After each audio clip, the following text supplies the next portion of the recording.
So in this episode, we are going to work on our display for the Tropical Plant Expo. The last episode, we worked on succulents and cactus. This episode, we're going to work on a tropical rainforest mounted on some driftwood stumps. The first part of this video, we're going to go through the greenhouse and collect all the plants. The second part of the video, we're going to mount everything on the display. We won this Inspiration at its Best award at this show based on this exhibit we're about to build. Let's go take a look. Here we are, we're working on our tropical rainforest for the Tropical Plant Expo. So we're going to go through the greenhouse, we're going to gather up some plants. Here I got some tricolored ferns, and now I'm getting some ribbon ferns. The ray fern's too small, Haley? That's the Actiniopteris australis? Yes. I don't know. Where are they? Down here? Down there on the right. People love this is a Pilea Moon Valley corrugated leaf texture. My main challenge with doing these creative builds here has been trying to determine exactly what material to use. And the problem here is if he grew 2 or 3 things, it would be easy and we'd be done in 10 minutes. But he grows a million different things that I have to go through and find what we like, what complements each other, and sometimes it just ends up looking too busy. So the challenge here is finding a few items that complement each other that look good in the build that we're trying to do. And you'll see when we go back to look at the hardscape that we're working on is, I said, I want it to look like we're peering through a Cretaceous understory. So we're gonna use a lot of ferns, a lot of mosses, some bright accent pieces. Hopefully it looks good, and we'll see. I'm gonna try to get it done by today. No pressure. What'd you call this? Procris repens. It's no longer Polonia. They just reclassified the genus. Now you gotta relearn everything. How about that? Gotta relearn it. Stay on top of the game. That Philodendron Salone Gold's too gaudy? It's a little messed up. I wasn't gonna say it. Now you gotta cut that out.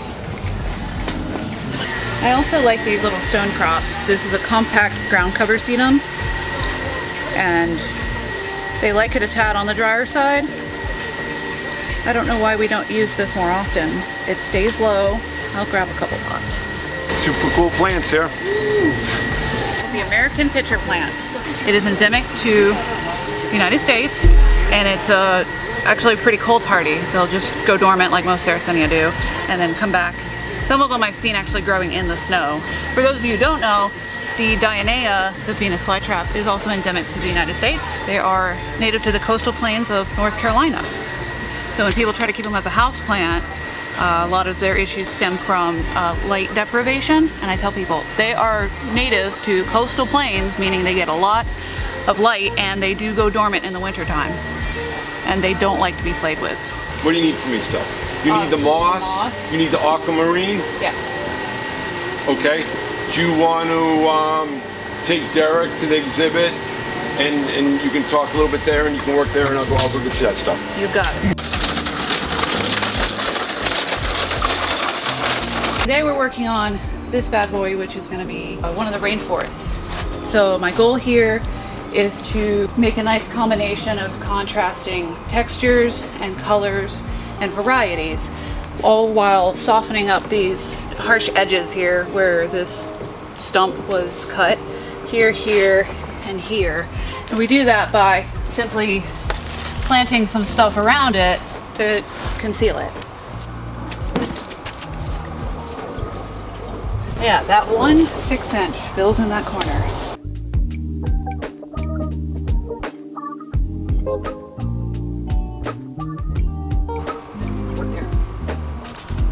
Takes a long time to pull good plants. Are you telling me you don't have good plants? So look at this.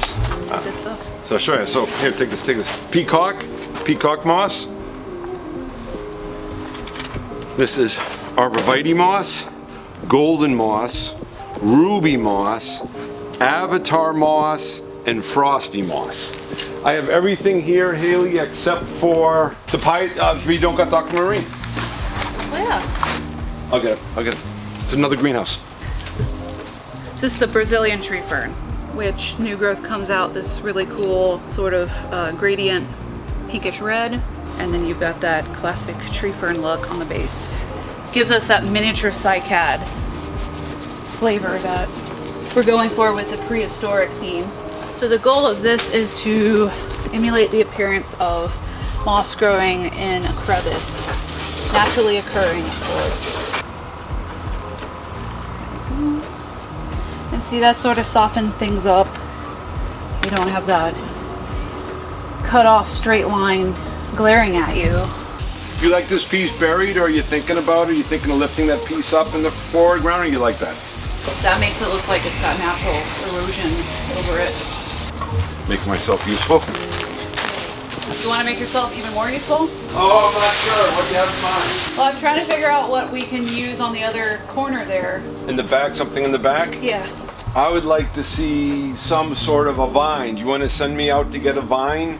We can get a vine coming up here and maybe tie it to the top of this a little bit, coming up here. How about that, the pothos, that white variegated pothos? The Enjoy or the Pearls and Jade?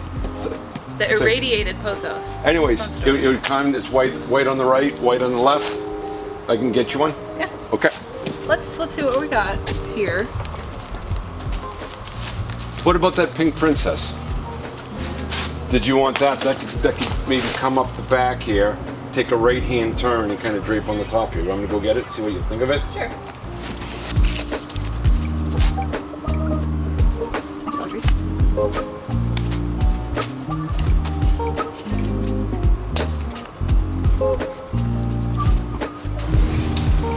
I think we're good. I think I want to do it like this.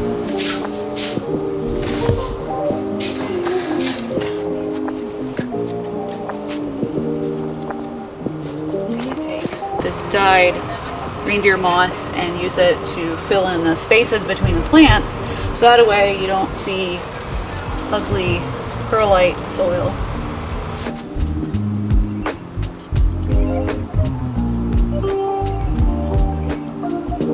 This is a really cool plant. This is the Pilea aquamarine, and the coolest part is that it's this blue, a color that you don't see very frequently in plants. After a couple hours of hard work, we finally finished the foreground of this rainforest exhibit. Now, off to the TPIE show.